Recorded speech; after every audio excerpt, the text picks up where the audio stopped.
ஆனால் இப்போ வந்து மீடியாவில் வந்து சக்ஸஸ் ஆகணும் அப்படின்னா அதுக்கு வந்து வாய்ப்புகள் முக்கியம்னு நினைக்கிறீங்களா, இல்லை திறமைகள் தான் முக்கியம்னு நினைக்கிறீங்களா? என்னை பொறுத்த வரைக்கும் ஒரு நல்ல திறமை இருக்கும் பொழுது வாய்ப்புன்றது வந்து கண்டிப்பாக தேடி வரும். ஸோ நம்ம இது வரைக்கும் எத்தனையோ நம்ம ஆளுமைகள் வந்து ஜெயிச்சிருப்பாங்க இல்லையா? அவங்களோட வெற்றிக்கு பின்னாலெல்லாம் என்ன இருக்கும்னா, அவங்க தன்னுடைய கடின உழைப்பினால தன்னுடைய திறமையை வளர்த்துக்கிட்டதுனால மட்டும்தான் ஒரு நல்ல வாய்ப்பு அவங்களுக்கு அமைஞ்சிருக்கும். ஸோ வாய்ப்புன்றது நம்ம தயார்படுத்திக்கும் பொழுது அது சரியான நேரத்தில் அமையும். அதை அந்த வாய்ப்பை நம்ம பெற முடியும். ஸோ நம்ம வாய்ப்பை மட்டுமே நம்பிக்கிட்டு இருந்தோம் அப்படின்னா, நமக்கான திறமையில் இல்லை கடின உழைப்புகளில் நம்பிக்கை இல்லாமல் இருந்தோம்னா வாய்ப்புன்றது நம்ம கிடைக்கலாம், ஆனால் நம்ம அதை ஈஸியாக தவற விட்டுருவோம். ஸோ கடின உழைப்பும் அந்த நம்ம திறமையை வளர்த்துக்கிறது மூலயமா தான் அந்த வாய்ப்பை நம்ம உருவாக்கிக்க முடியும். சூப்பர்ண்ணா.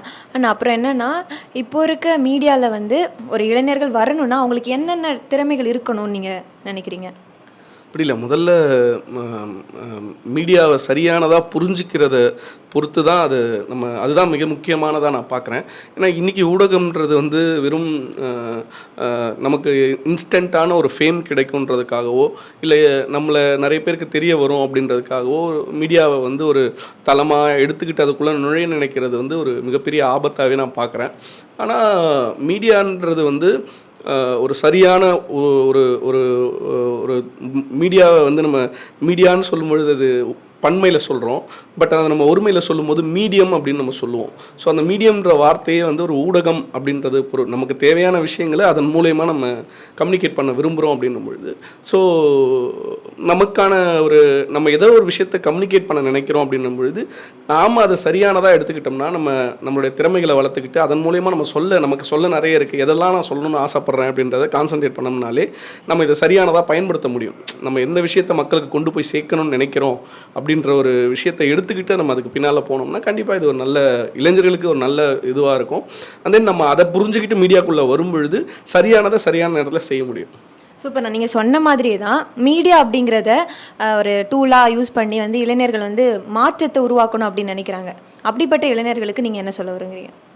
ஸோ மாற்றம்ன்றது வந்து முதல்ல நம்மக்கிட்ட இருந்து ஆரம்பிக்கணும்னு சொல்லுவாங்க. ஸோ நம்ம மீடியாவுக்கு நிறைய நல்ல விஷயங்களை சொல்லணும், இதன் மூலயமா நம்ம செய்யணும்னு நினைக்கிறதே மிகப்பெரிய ஒரு மாற்றத்துக்கான ஒரு முதல் படியாக பார்க்குறேன். ஸோ அந்த மாதிரி ஒரு இளைஞர்களுக்கு நான் சொல்லக்கூடியது என்னென்னா, உங்களுடைய இந்த மாற்றம் எல்லாருக்கும் வரணும். அப்போ மிகப்பெரிய ஒரு மாற்றமாக அது மாறும். ஸோ வாழ்த்துக்கள், பாராட்டுக்கள். நீங்கள் இந்த பாத்தில் பயணிச்சிட்டு இருக்கீங்க, எப்போ நீங்கள் உணர்ந்தீங்க நான் சரியான பாதையில் தான் போயிட்டுருக்கேன் அப்படிங்கிறத?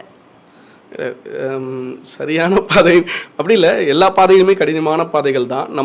நமக்குள்ள ஒரு ஒரு ஒரு ஒரு இது அது எப்படி சொல்கிறதுன்னு தெரியல, நமக்குள்ள ஒரு ஆர்வமும் கண்டிப்பாக நம்ம இதுக்குள்ளே ஏதோ ஒன்று செய்யணுன்ற அந்த ஒரு தன்னம்பிக்கையும் இருக்கு இல்லையா, அதுதான் நம்மளை வழி நடத்தும்.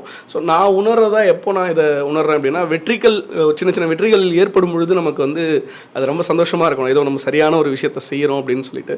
அதே நேரங்களில் நம்ம வேலைகளில் தொய்வோ இல்லை வந்து நம்ம நினச்ச காரியங்கள் சரியான விதத்தில் நடக்காதப்போ அந்த மாதிரி நேரங்களில் ஒரு ஏமாற்றம் வரும் இல்லையா, அந்த ஏமாற்றத்தில் நம்ம ஏமாந்து போயிடக்கூடாது. என்னென்னு நம்ம எடுத்த பாதை தப்புன்னு அப்படின்னு நம்ம ஏமாந்து போயிடக்கூடாது.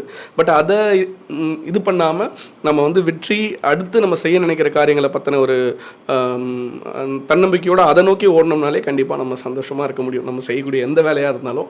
ஸோ அதனால் நான் உணர்ன்றதை தாண்டி தொடர்ந்து அந்த வெற்றி அந்த உணர்வை வந்து பெறதுக்காக தொடர்ந்து ஓடிக்கிட்டே இருக்கேன். ஸோ அதுதான் என்ன இந்த பாதையில் சரியானதாக நம்ப வைக்கிது. ஸோ நம்ம இப்படி செஞ்சோம்னா கண்டிப்பாக அடுத்து நல்லது நடக்கும் அப்படின்ற ஒரு முனைப்பு இருக்குது.